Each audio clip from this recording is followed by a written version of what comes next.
তোমাকে ভালোবাসবো বলে প্রিয়তমা, তোমাকে ভালোবাসবো বলে প্রিয়তমা, আমি পানকৌড়ি হয়েছিলাম। টুক করে ডুব দিয়েছিলাম প্রেম সাগরে। ভালোবাসা নামক সোনালী মাছটিকে ধরে এনে তুলে দিয়েছিলাম তোমার হাতে।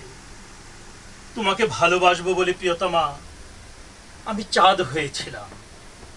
আমার জোছনা ঠিকরে পড়েছিল তোমার উপর, আর তোমার সৌন্দর্য বেড়ে গিয়েছিল বহুগুণ।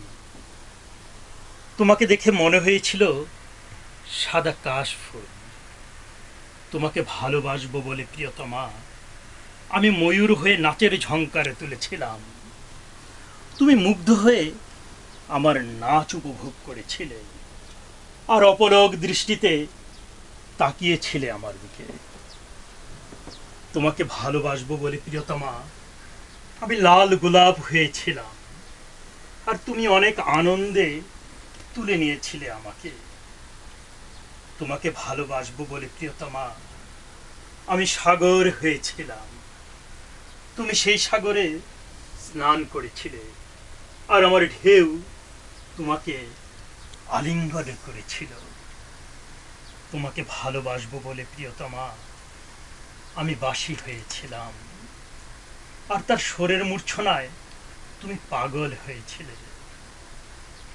তুমি আনন্দে নেচে উঠেছিলে। তোমাকে ভালোবাসবো বলে প্রিয়তমা, অবশেষে আমি সাদা বক হয়েছিলাম, আর তুমি নিষ্ঠুরভাবে গুলি চালিয়েছিলে আমার বুকে।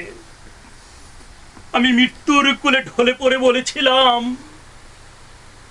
তোমাকে ভালোবাসবো বলে প্রিয়তমা, তোমাকে ভালোবাসবো বলে প্রিয়তমা, তোমাকে ভালোবাসবো বলে প্রিয়তমা। এ মরণ আমি হাসি মুখে বরণ করলাম।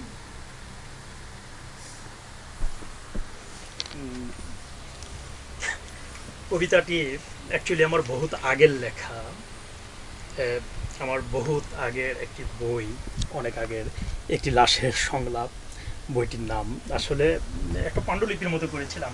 অনেক আগের লেখা বিভিন্ন বেশ কিছু কবিতা এখানে আছে। হ্যাঁ, তো এখানের একটা কবিতা, তোমাকে ভালোবাসবো বলে প্রিয়তমা, আমি আমার ছোট ভাই রাকিবুল ইসলাম সোহাগ, ওর এটা খুব প্রিয়। এই কবিতাটা বারবার বলে, ভাইয়া আপনি কবিতাটা একটু শোনান, এবং ওর অনুরোধে এই কবিতাটা আমি প্রকাশিত করেছি অবশ্য। কিন্তু কবিতাটা আজকে ওর জন্যই পড়লাম, আপনাদের সবার জন্যই যদিও, বিশেষ করে ওই বাইরে থাকে ইউরোপে, তো হয়তো বা ফেসবুকে বা ইউটিউবে হয়তো বা ওই দেখতে পারে, বারবার যেহেতু শুনতেই চায় তাই দিলাম। আর ওর অনেক, বিশেষ করে স্প্যানিশ নাকি অনেক বন্ধু ছিল, একবারে আড্ডাতে বসছে। তো ছোটো ভাই অনেক ভালো স্প্যানিশ পারে, জার্মান পারে। তো সেখানে টেবিলে এটা ওই ট্রান্সলেট করে ওই স্প্যানিশ ভাষায় আর কি শোনাচ্ছিল ওর বন্ধুদের। তো সেখানে একটি মেয়ে আর কি নাকি এই কবিতাটা শুনে আসলে খুব কাঁদছে। তো হয়তো বা বাচ্চা মানুষ, মনে আবেগ, আবেগে কাঁদছে। তো ছোটো ভাই বললো, ভাইয়া যেহেতু এই মেয়েটা কাঁদছে বা অনেকেই কাঁদবে এমন ধরনের কবিতাটা, আপনি এটাকে এত ছোটো মনে করতেছেন কেন?